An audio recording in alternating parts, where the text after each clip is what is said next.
Hello guys! Nandito ako sa bahay ng friend ko from my home 2 hours. Invited niya ako kasi kasal ng hipag niya. Nag-iisang hipag niya. So, nandito ako ngayon at ito naman ang aking isusuot na dress para sa kasal ceremony. Tapos, syempre, yan yung aking susuot kasi ayoko naman ng matulis at close.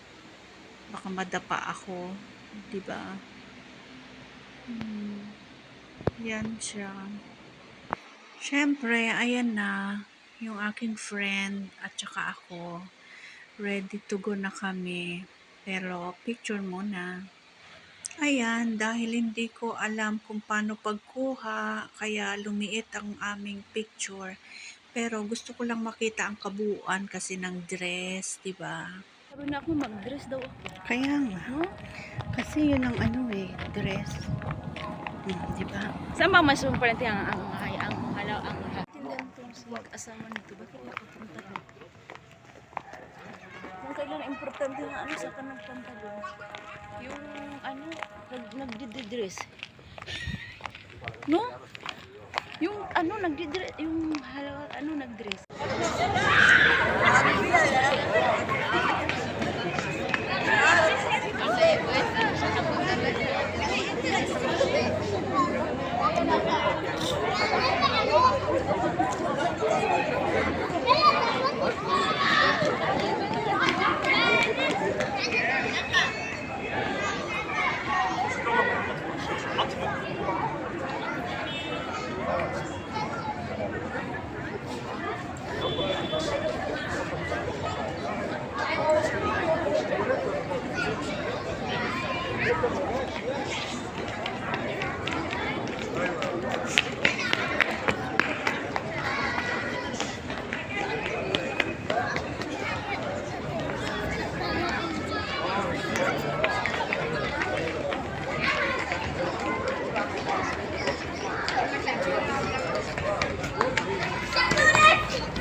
Ito, waiting kami ng bride at saka ng groom. Kaya upo muna.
Ayan, syempre, taking picture. O, extra si ating. Syempre, ayan, kami ni friend ko sa labas. Nagpicturan din kami. Ang daming tao. Tapos yung bride, nakakuha ako ng picture sa kanya. Ang daming nagpapapicture kaya sa kanya. Kaya madalian lang. Tapos ngayon, nandito na kami sa loob. Yung ceremony na ng ng kanilang how they make the wedding ceremony by Islam. Nasa loob kami, parang courtroom lang, o 'di ba? Ang daming tao. O sino nasasakdal? Tumayo ang nasasakdal, 'di ba? Parang nasa court. 'Yan. Pero syempre kailangan nakadress ka talaga. Kaya nakadress kami. At saka yung dress ko na yan, binili ko yan before pa na yung aksidente nangyari sa friend ko. Kaya hindi ko alam na yan ang kulay na maisusuot ko. Pusha, 'di ba? Yan ang kulay ng damit ko. So, yun na nga, ayan yung bride, ayun yung groom niya, tapos yun ang pinakapare sa Muslim, tapos yung kapatid niya na lalaki, yung sumunod sa pare, yung isa pa, kasi wala na siyang tatay, yun ang tatayo na magsusulat ng ano niya, yung kapatid niyang lalaki, yung asawa nung friend ko. Yun ang tatayong tatay niya. Ayun, yung nakatayo. Uupo yan siya dyan mamaya. Siya ang pipirma. Yun. Kasi, nag-iisang pating babae yan na hipag ng friend ko. Kasi ang asawa niya naman ang panganay kasi. Yun. O, diba? Parang nasa court lang. Daming tao. Yun. O, diba? O, ako lang ang video-video. Yan. Ako lang ang taga-video-video nila. Video-video sa side namin ng friend ko kasi dalawa lang naman kami Pilipina dyan. O, diba? Yan ang kaganapan dyan. Yan ang kung paano sila ikasal. Amen? Ayan, dito naman nakasama na yung friend ko kasi ako talaga pinilit ko siya na sumiksik dyan kasi kukunan ko nga siya. Siksik siya dyan sa tabi ng hipag niya. O, diba? Nag-iisang Pilipina at wala pang talukbong. Parang halos kami lang ang walang talukbong dyan. Yung iba, meron din pero hindi marami. Wala akong nakita. O, nagsisenyas pa da. Kunang ko daw yung asawa niya kasi asawa niya ang nagpipirma. Ayan yung isang kapatid na lalaki naman. Yung nakaupo na yan, lola nila yan. Kasi wala na rin siyang nanay. Lola niya sa nanay nung bride. Ayun yung groom niya. O, ayun yung asawa. Asa na yung asawa ng friend ko. Ayan yung nakaupo ang panganay. O, ayun ako. O, diba? Pinahawak ko sa kapatid para makunan naman si ating nyo. Kasi hindi ako makasiksik sa bride. Ang dami nila doon, siksikan. O, diba? Yun. Ayan. Ganyan ang way ng kasal ng Muslim, magpirmahan. O, ganyan. Diba? Ayan yung asawa niya. Pinakatatay ng bride. Buti ka mo, nakatabi yung friend ko. Sabi ko, umakyat siya kasi maliit siya. Umakyat siya, pilit siyang umakyat para makasama siya sa picture, di ba? Sabi ko, ibalda niya yung mga Egyptian na yan eh. Kasi ayaw siyang padaanin. Sabi ko, ibaldahin mo. Di ba? Ayan o, ang daming tao. Nasa courtroom. Ayan. Diba? Okay naman din at nakaraos na. Bali, isa na lang yung isang bayaw niya. Bata pa yung bayaw niya eh. Wala pa sa college. Nasa senior pa lang siya. Senior high school.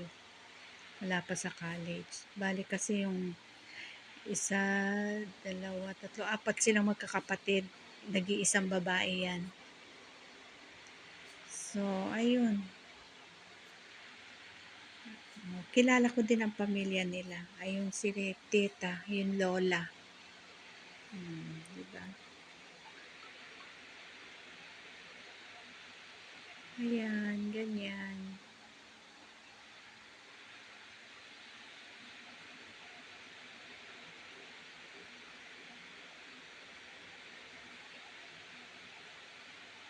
Picturan doon, picturan dito, ganyan lang.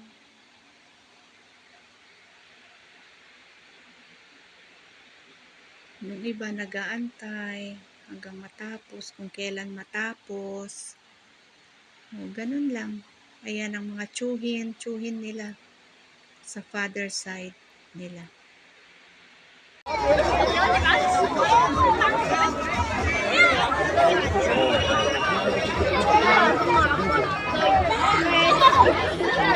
Ayun,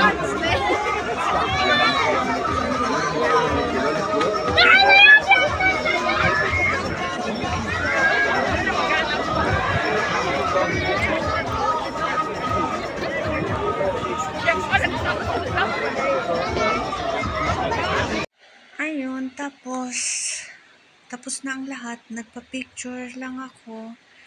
Tapos kami ng friend ko. Ayan, kami ng friend ko. Nagpa-picture lang kami. Ganun lang. Upo na kami sa labas. Oh, 'di ba? Oh, ginawa pa naming model yung background. Nag-modeling pa kami diyan. Oh, 'di ba? Kami na ang mag-model. Oh, ganyan lang, 'di ba? Ayan, nung pauwi na kami kasi tapos na at gabing-gabi na. Kaya ayan, ang dilim. Oh, ang at saka kasi medyo malayo ang sasakyan sa kanila. Ang lugar na yan, kailangan meron kang sariling sasakyan. Kasi bago pa lang yan, dinidevelop yung lugar na yan. Kaya kailangan may sasakyan. Tapos pagka yung sa umaga, pagka yung aalis sila, ang tagal ng sasakyan bago dumating. Kaya kailangan maaga ka pa kung may pupuntahan ka. Yan. Yan ang bahay nila. Bagong develop kasi yan eh. Tsaka ang layo sa Kabiasnan. Layo. Ayan, may aso sila. Oh. Tinahulan pa ako ng aso. Yung inakyatan niya pa ako. Oh, diba? Ayan na. Yan yung kapatid niya. Pangalawa. Dun sila sa second floor. Yung friend ko dito sa first floor sila. Yan, isang building na yan sa magkakapatid yan. Nababait silang pamilya. Ayan na. At pagoda sa kakatayo. Hindi na ako umattend ng party nila kasi nag-party na sila nung last Wednesday. Hindi na ako umattend. Diyan lang ang inattenan ko yung wedding ceremony. Ayan. So, yan. Maya tulog na kami.